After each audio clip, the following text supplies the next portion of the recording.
Et on va accueillir notre invité pour la suite de cette émission et on parle des bibliothèques et de ce qu'elles mettent en œuvre pour assurer leur survie, parce que ce n'est pas toujours facile, que ce soit pour les bibliothèques ou les librairies. On le sait, avec l'explosion des achats de livres en ligne, la concurrence est rude. Mais ce qui est sûr, c'est qu'il reste un élément sur lesquels les sites, contre lesquels les sites ont du mal à rivaliser, c'est l'être humain et les conseils de l'être humain, le conseil des bibliothécaires.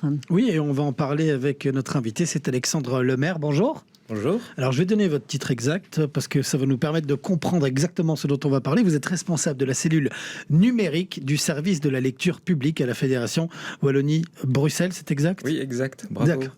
Ça signifie donc que vous vous intéressez à tout ce qui touche au numérique et la lecture, ici notamment à Bruxelles. Et on est là pour parler d'un projet spécifique, c'est Eurequa. C'est un service de réponse à distance de bibliothécaires. Alors là, c'est présent en France et en Wallonie et à Bruxelles. Le principe, c'est de poser une question à un libraire à distance et à un bibliothécaire plutôt, pardon, et on reçoit la réponse via une application. C'est bien ça ? Alors, soit via une application, soit via Internet, via son smartphone ou bien via sa tablette ou son ordinateur. Donc, on n'est pas obligé d'utiliser l'application, ça peut être sur un site web. Et pour qu'on comprenne bien le concept même, ça revient au même que de se rendre dans une bibliothèque, de dire, écoutez, voilà, je cherche un conseil de lecture, j'aime bien plutôt ce type de roman-là, et plutôt que d'avoir une réponse instantanée, là, on est redirigé vers un bibliothécaire qui prend un petit peu le temps d'étudier notre recherche et qui va nous soumettre des propositions ? Oui, tout à fait, c'est ça. Donc, c'est l'avantage et en même temps un petit peu l'inconvénient du système, c'est qu'il faut attendre un peu. Donc, on annonce un délai maximal de 72 heures qu'on essaie vraiment de tenir. Par contre, il n'a pas la réponse tout de suite. Mais en revanche, il a une réponse qui est plus étoffée avec des recherches qui sont faites par un bibliothécaire de l'ensemble du réseau. Donc, il y a 55 répondants. Et donc, si sa question est sur un domaine un peu pointu, je ne sais pas moi, la fantasy urbaine, eh bien, il y aura bien dans les 55 bibliothécaires quelqu'un qui connaît mieux ce secteur et qui va lui répondre plus pertinemment que s'il avait une réponse directe dans sa bibliothèque où il n'y a peut-être pas de spécialiste de ce domaine. Voilà, donc le délai est plus long logiquement que si on se rend dans une bibliothèque, mais ça permet d'avoir une réponse très spécifique, parce que c'est vrai que quand on se rend dans une bibliothèque et qu'on pose une question à la personne qu'on a en face de nous, on attend une réponse, on n'attend pas que la personne nous dise, écoutez, je vais prendre 2-3 jours de réflexion et je vous recontacte avec un super conseil de lecture. Mais on ne peut pas demander aux bibliothécaires de tout connaître et de tout savoir. Donc, c'est vraiment sur cet aspect-là que vous jouez. On est plus lent, mais on est plus précis. Mais c'est l'avantage d'être en réseau, du coup. Plus complet, plus précis. Les recherches sont un peu plus approfondies. Et on peut recommander à la fois des livres, mais aussi des films de cinéma ou des séries aussi. D'accord. Et c'est pour quel type de recherche ? Parce qu'on peut se rendre dans une bibliothèque pour plusieurs médiums, vous venez de le dire, mais pour plusieurs types de recherche. Il y a quelque chose de personnel, parfois plus scolaire. Il y a beaucoup de... En fait, pour définir les deux sous-services qu'il y a derrière Eurequa, il y a des réponses sur des questions documentaires. Par exemple, quelqu'un qui cherche de la documentation sur le développement durable, mais il peut poser sa question sur Eurequa. On va lui donner une bibliographie et des pistes et aussi peut-être des films documentaires.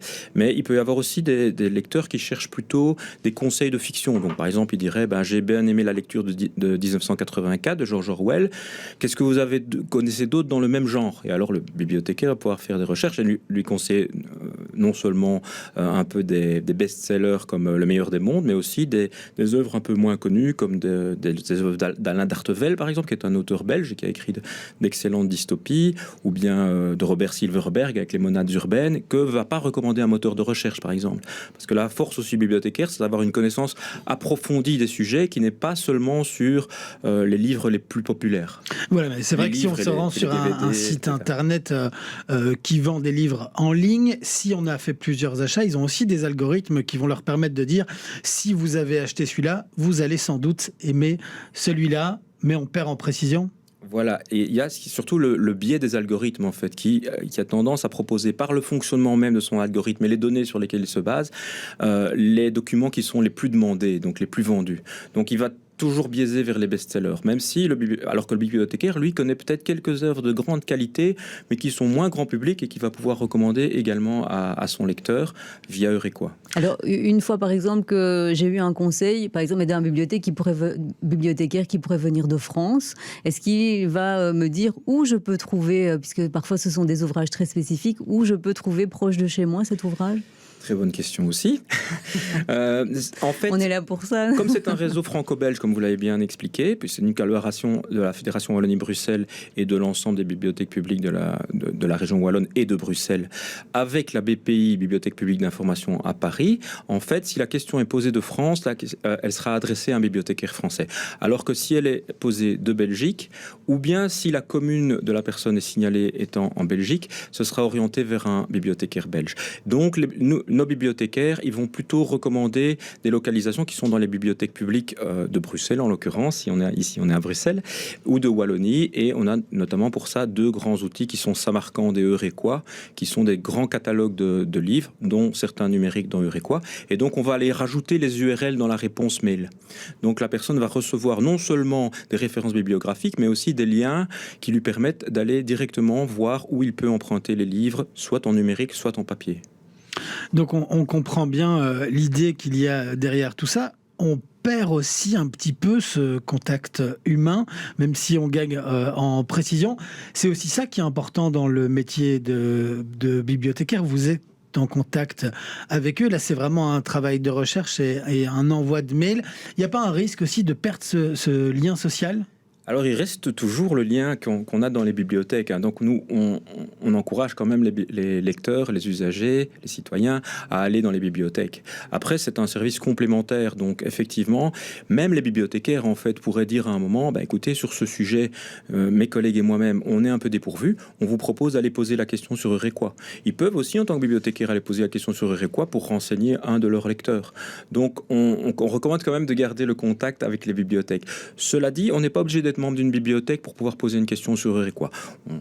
On incite les gens à venir en bibliothèque, mais on peut aussi poser sa question en tant que simple citoyen et les bibliothécaires, ils sont très larges d'esprit, ils vous répondront quand même. Est-ce que c'est la crise Covid qui vous a donné cette idée? Parce qu'à un moment, les bibliothèques ont été fermées et donc ça vous a donné cette idée pour rester en contact avec vos lecteurs? Non, l'idée est antérieure. Ça fait déjà une quinzaine d'années qu'on proposait un service qui portait un autre nom d'ailleurs au départ, qui était juste au niveau belge. La collaboration avec la BPI en France et tout le réseau des bibliothèques françaises, ça date de 7-8 ans, je dirais. Donc c'était avant la crise Covid. C'est sûr qu'avec la crise Covid, alors on s'attendait à avoir beaucoup plus de questions. Avec la crise Covid, autant on a eu beaucoup plus de fréquentation sur l'Irtuel et sur Samarcande, autant sur Eurequois, ça a légèrement augmenté, mais pas de manière significative. Mais j'espère qu'après mon passage ici, ça va augmenter de manière significative. On compte sur vous. C'est tout ce qu'on vous souhaite.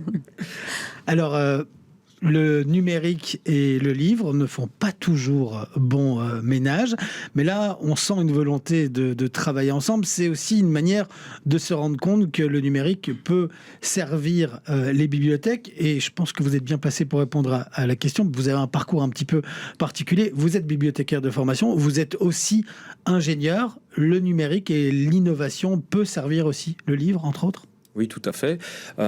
À plusieurs titres. Déjà, les livres numériques eux-mêmes, qui sont d'une grande facilité pour les personnes en situation de handicap, par exemple les malvoyants ou des personnes dyslexiques. Il y a des outils qui permettent de lire beaucoup plus facilement un livre numérique qu'un livre papier. Et ça, c'est un énorme avantage. Et alors, par ailleurs, l'accès à la connaissance des catalogues et où localiser des livres, ça, c'est grâce au numérique qu'on peut le faire maintenant. On n'a plus ces vieux catalogues à fiches qu'on avait auparavant. Je voulais peut-être signaler aussi qu'il y a plusieurs bibliothèques bruxelloises qui collaborent à Eurequois, notamment Scarbeck, Uccle et la ville de Bruxelles, puisqu'ici on est plutôt sur la région bruxelloise.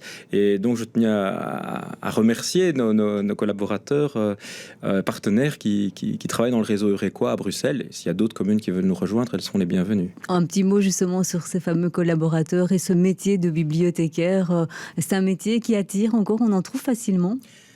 Mes collègues me disent que non. Alors, c'est encore plus compliqué pour les bibliothécaires numériques. Donc, ceux qui travaillent dans notre équipe, c'est un profil assez pointu. La double casquette comme vous, du coup. Parce que déjà, des bibliothécaires, il y en a... Bon, il y a 3 écoles, je pense, de cours du jour. Il y a plusieurs écoles de cours du soir.